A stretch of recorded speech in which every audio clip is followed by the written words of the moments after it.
purpose of this video is to talk about graphing with accuracy, specifically as regards to the absolute value functions or a function.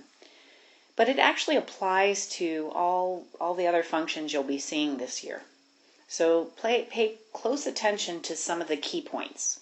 As you recall, the function we were working with was g of x equals the negative absolute value of x plus 1 plus 2. And we found the vertex. The vertex is the point, negative 1, 2. And so when we graph that, it looks something like this. It's negative 1, so we go over 1 and we go up 2.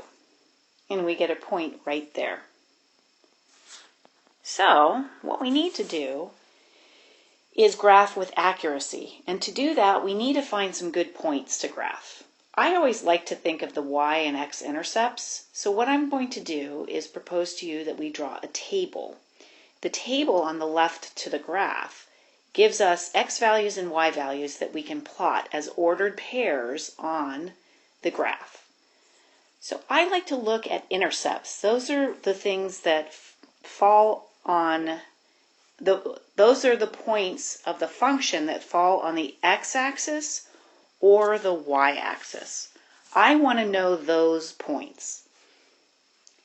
In order to find a point on the x-axis, well, guess what?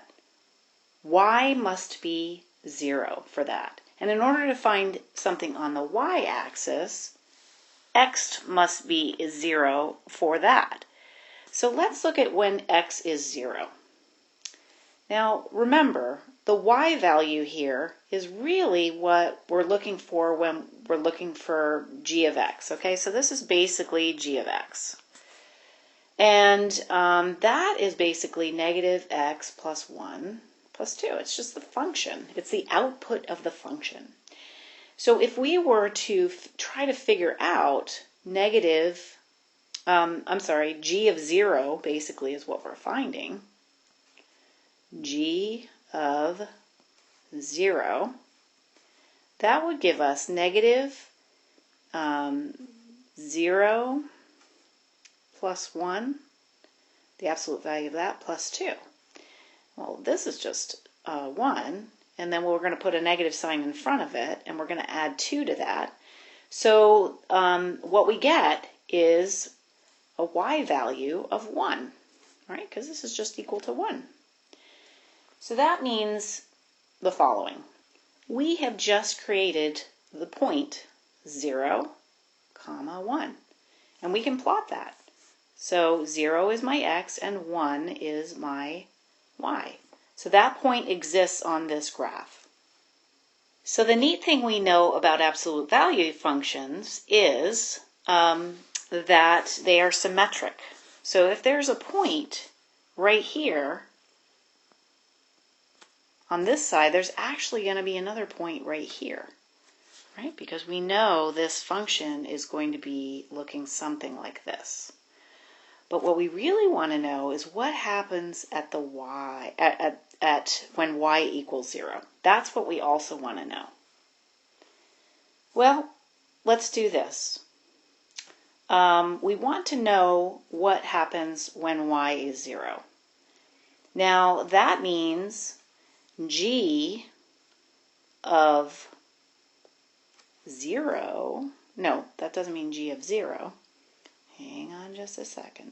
That means g of x is 0. So we have a 0 value for g of x, and that's going to equal our negative x plus 1 plus 2. Well, we know how to solve this one, don't we? Just rewriting it somewhere else on the screen so we have a little bit of room. Well, all I need to do is start doing a little bit of algebra, and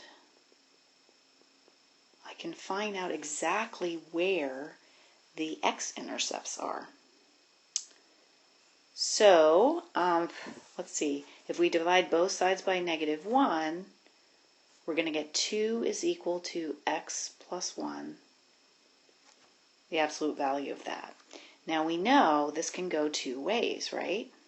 We know that x plus 1 could equal 2, in which case x is going to equal 1, Or we know that x plus 1, x plus 1 is going to equal -2, right? If we have to have that negative sign because it's an absolute value function and we're solving for an equality, we have an equation here. So we're going to subtract both sides by 1 and we get x equals -3. So we actually have two x-intercepts, right? We have an x-intercept where the x value is 1, and we have,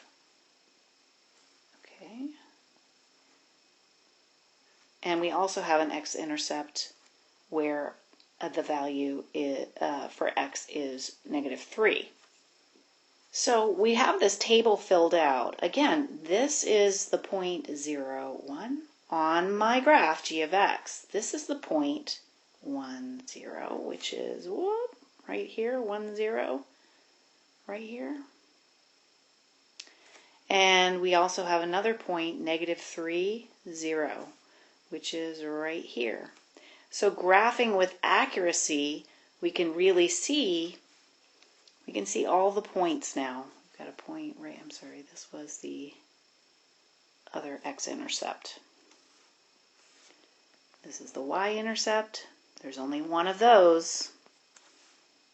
And we have two different x-intercepts.